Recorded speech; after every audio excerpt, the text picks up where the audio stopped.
So very good morning friends. So in the last lecture related to the mechanical properties and their testing, we have covered the hardness testing related to the Brinell method.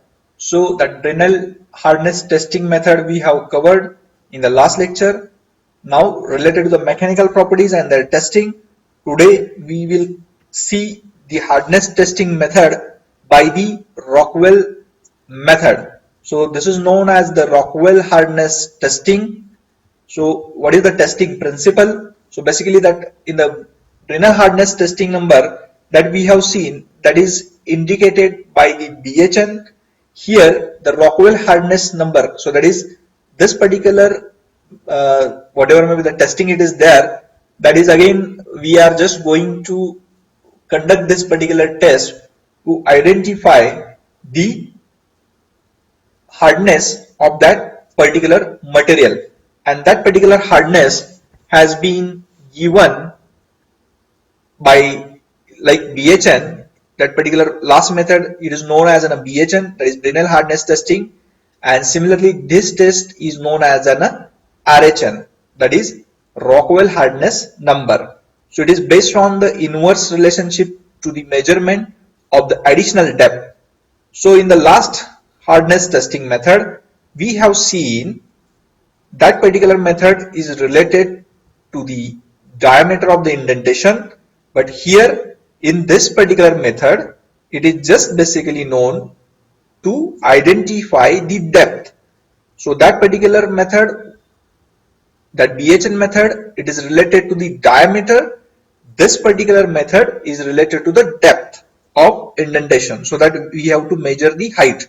So in the last method we are just measuring the diameter of the indentation, and here we have to measure the depth of that indentation.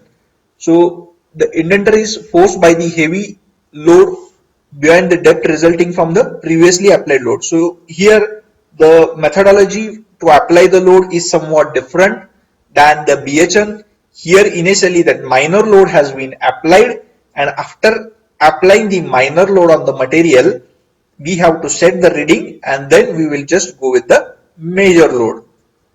So this is the setup for the Rockwell testing. So this is the dial face, this is the penetrator, or we can say that is the indenter. So similar kind of that setup it is there related to the Brinell and that Rockwell. The only difference is that loading conditions are different. How much is we have to apply the load? The indenter is different, and then this particular method of the calculation, it is somewhat different. So here this is the anvil. So on this we have to set the specimen. This is the wheel. So just to move this particular anvil, we have to use this wheel, and this is the lever to release the load on that particular specimen. So similar kind of that method it is there. So here just try to understand that minor load and ball applied surface B indented gauge set to 0. See initially that minor load, whatever may be the dial gauge, it is there, that we have to set that dial gauge to the 0 by making this particular, this is the ball and this is the surface. So we have to make this is initially 0, then major load added to the surface indented to the D. Then we have to apply the major load on this particular surface. So major load we have to remove by leaving the minor load.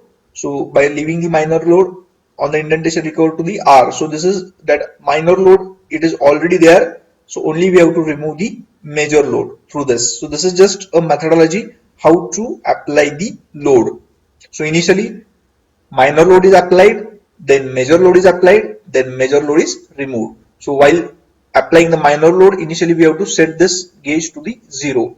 Then after applying the load, major load, somewhat deviation it is there on this particular dial gauge, and after removing again we have to get some sort of a different readings. So here basically just to identify the depth, the diamond indenter also used to understand the depth of this particular, for this particular loadings. So whatever may be the increment in the depth due to the increment in the load is linear measurement that forms the basis of the Rockwell hardness tester reading. So this is just for how we are conducting this particular test. Now here we can be able to see the different range of the indenters. So here some sort of the diamond indenters you can be able to see over here. These are the real indenters and these are the ball indenters having the different diameters. So these are the different range of the indenters has been used in the Rockwell testing. So first we will see what are the different types of the indenters are there. So basically the 120-degree sparoconical diamond indenter is used for the hard material. So for the hard material, we are preferring in the Rockwell test, we are preferring the diamond indenter, which are having the angle of 120 degree. So here only on this tip, this all indenter is not made up with the diamond, because we are knowing diamond is very costlier material. So only this tip of the indenter, only this surface is just made up with the diamond. So only very small surface, because that diamond is very costlier material and this angle is maintained up to 120 degree. So only this tip is manufactured, or this tip is having the arrangement of the diamond, because only this portion is create the penetration, and that's why it is not needed to manufacture all these particular indenter with the diamond. So otherwise the cost of that particular testing is very high.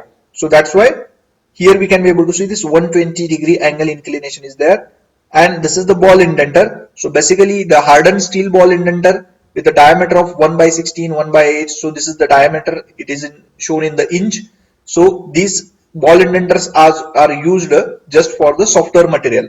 Now just understand, three testing methods are there. One is the Brinell hardness, second one is the Weaker, third is the Rockwell. So basically in case of Brinell testing method, we are using the ball indenters and we are measuring the balls.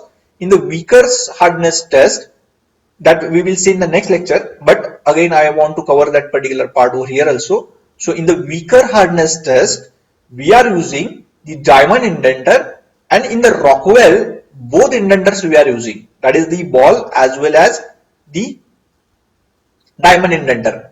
So just to measure the depth. So whatever may be the advantages of that Brinell as well as of Weaker's, combinedly we are getting those advantages in the Rockwell, or whatever may be the drawbacks in both the methods, we can be able to overcome on those drawbacks in this particular method. So this is the types of the test, basically the Rockwell test and superficial test it is there. So the minor load what we are applying at the initial level, that is of 10 kg for the Rockwell test, and the major loads, that are the three types of the loads are there, that is 60, 100 and 150 kg. So these are the loading conditions for the Rockwell testing. Minor load we are applying 10 kg initially at the initial condition, what we have seen in this particular diagram. So here that minor load, that is up to the 10 kg, and for the major load the range of the loads are 60, 100 and 150 kg. So here in the Rockwell test, the depth of the indenter penetration into the specimen surface is measured.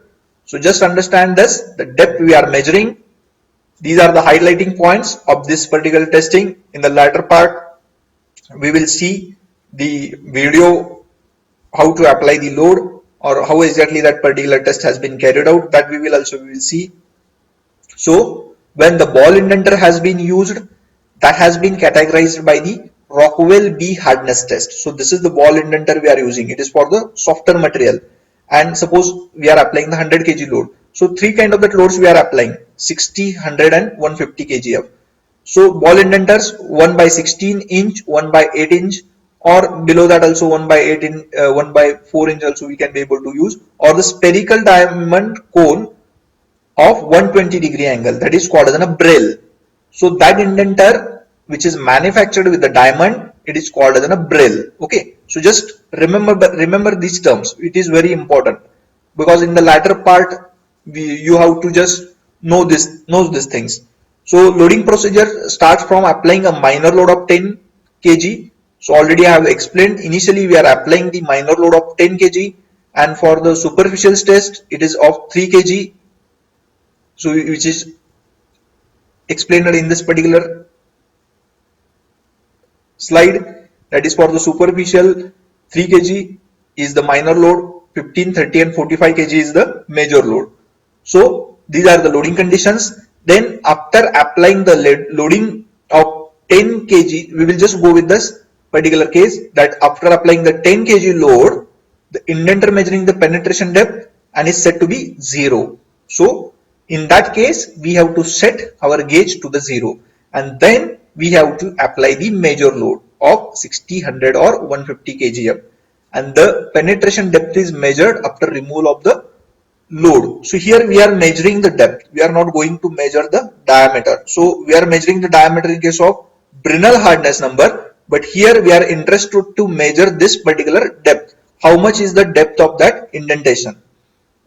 So hardness is the measured in the different scale, that is A, B, C, D up to K. So up to K we are going to measure the hardness in a numbers having no units. So there is no any units, which is very contrast to the Brinell and Vickers method. So aluminum alloy, copper alloy and soft steels are tested with 1/16 inch diameter steel ball at 100 kg of load for the Rockwell scale of B.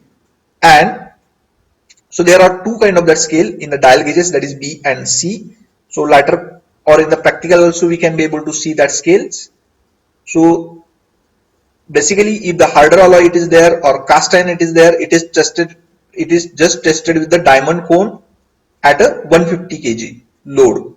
So load is measured in this particular case when the material is harder. So cast iron or any kind of that harder alloy, for that particular purpose we are just using the diamond indenter and the load condition is 150 kg. So just remember, when the material is somewhat softer like steel or aluminum or copper, we are using the steel ball indenters with maximum up to 100 kg of load, and for the material like cast iron or any harder alloy, we are using the diamond indenter with a maximum load of 150 kgm. So here this has been used the C scale when we are going for the diamond kind of that indenter. So again we are measuring the depth over here and load is 150 kg. So the Rockwell test results 50, suppose it is, if it is we are getting the number of 53 HRC, it means 53 units measured in the C on the C scale by the method of HR, that is the hardness Rockwell. So HR in the stands for hardness Rockwell and C stands for the scale of the measurement. If it is HRB, so that B stands for this testing has been carried out by using the ball indenter and which is measured on the B scale. So that just we are focusing on the scales. So there are 30 different scales depending on the combination of the indenter and the load. So 64 HRC, what it means, I am just explaining the meaning. So RHN of 64, that is the number is 64, Rockwell hardness number is 64. That has been carried out on the C scale, and the diamond indenter and 150 kg major load has been used. So if we are going with the C scale, it automatically means we are using the diamond indenter, and for the diamond indenter basically that 150 kg major load is applied. Suppose if it is written as an 100 HRB, what it means? So it means that 100 is the RHN number, so that is the Rockwell hardness number is the 100, which is measured on the B scale, and for the B scale normally that 1/16 inch ball diameter is used and we are applying the load of 100 kg over there. So next is the suppose 81 HR 30 Newton. What it means, that is SHN 81, that is whatever may be the superficial reading what we are going to conduct, that is second test, and on 30 Newton scale that has been measured, and 30 Newton is the diamond indenter for the major load of 30 kg. So we will understand the dial gauge, how that division has been calculated or whatever may be its LCM that we have to just understand. So basically one revolution of the larger pointer equals to 1 mm in this particular case. So how that list count has been calculated, it is very important. So that list count, basically this particular larger pointer, it is equals to 1 mm, and there are 100 divisions to one revolution. So therefore one division, so 100 divisions are there, so 1 divided by 100, it will be, we are getting the reading of 0.01 mm, and basically that index of the lever is 5:1. So 1 divided by 5 is 0.2, right? So 0.01 is the division and its indexing is 0.2. So basically we are getting the depth of 0.002 after the one indentation. So this is the dial gauge. That dial gauge, initially we have to set this dial gauge to the 0. So it is just example of the dial gauge, but basically that Rockwell hardness testing is having the two scale B and C. So for the HRC means when we are using the which indenter, yeah, diamond indenter with a C scale and load of 150 kg, this will be the formula to calculate. That is 100 is the constant for that minus the indentation depths caused by the major load. So we have to measure the depth, and here we have to use the that least count, that is 0.002.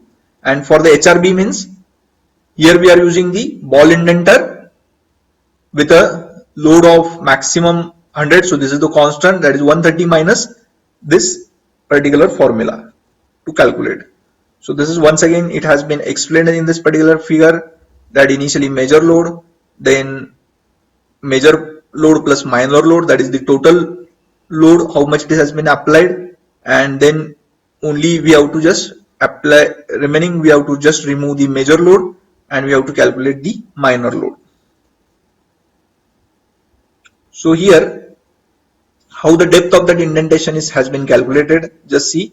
If suppose if it is the 60 HRC, so the constant is 100 minus 60 into 0.02, so it will be gives the depth of that indentation. So basically we are getting the depth, we are not interested to calculate the depth, but it is just a reverse calculation to understand how the depth of the indentation is calculated.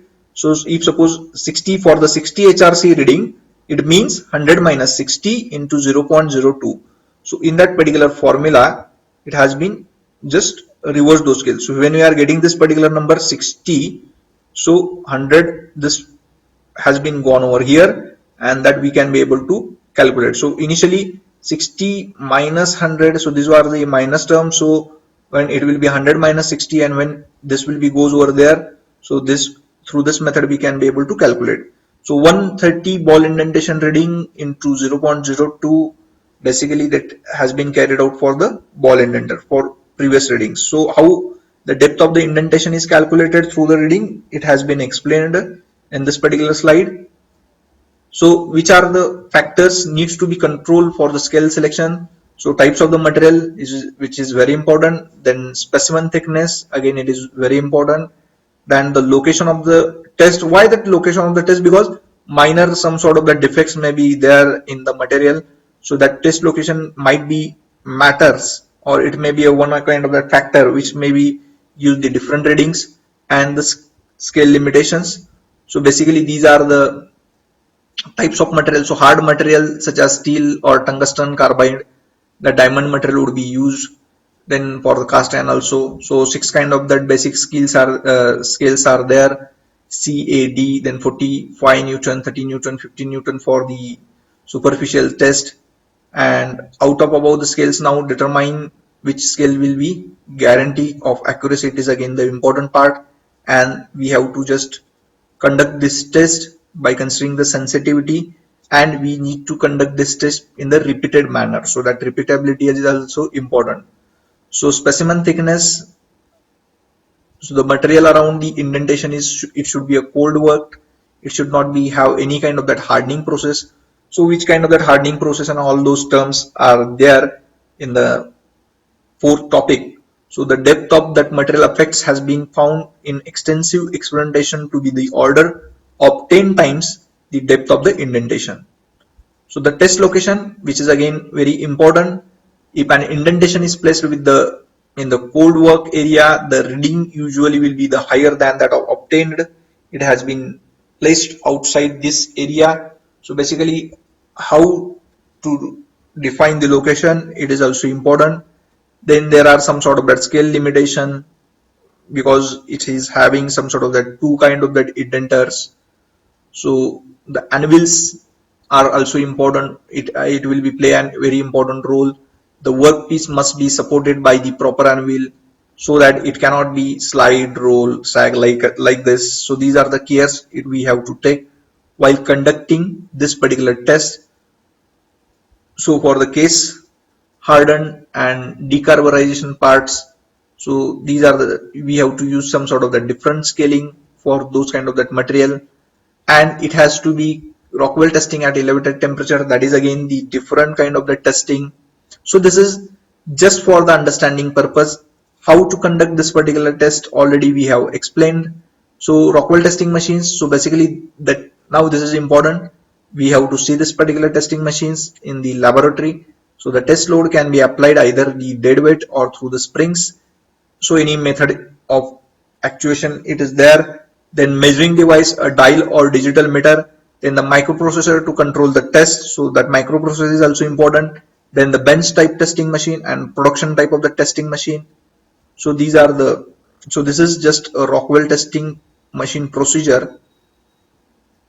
Here we will see how that particular test has been carried out. So this is the now here we can be able to see the different kind of that scalings. So this is the lever. Now that indenter, the diamond indenter has been used. So here this particular machine is very similar to that Dremel.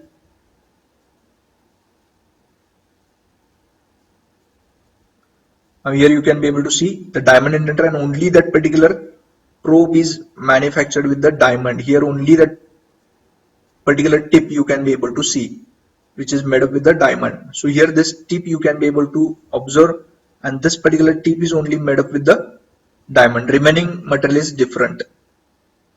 So this is the test piece or specimen we can be able to say. So on this test piece or the, we have to just measure the hardness of this particular specimen with the Rockwell method. So this method also, with the BHN method also, we can be able to calculate its hardness, but this is the different method, and this is this that anvil has been set. Then we are setting the specimen. So that has been operated with this particular wheel. So this is the lever. So this lever we are using this lever just to apply the load, and this is the dial gauge. Initially we have to set this particular dial gauge to the 0, and these are the loading. We have to set the different kind of the loadings according to our indenter. Now that specimen has been set, so we have to take this particular specimen in the upward direction. We have to set the scales initially. Now it has been touched to that particular indenter. Now the minor load has been applied. So here we can be able to see this particular small gauge. So it has to be set to the 0. Now it has been set to the 0. This is the minor load is applied. Suppose if it is the 10 kg, now this is the dial gauge. This is the particular scales. So C scale and the B scale. Now it has been set to 0.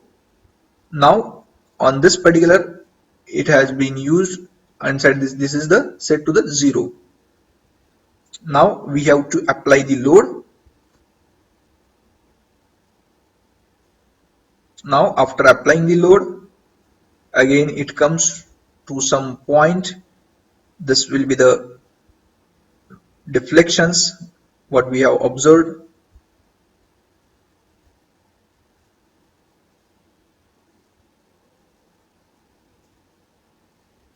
Now that load has been, major load has been removed. Now we have to see the reading of this. Now minor load, it is already there, and we have to just take the reading. So this is the procedure of Rockwell testing machine. I hope you have understood how that procedure has been carried out. This is the just in depth the procedure of this.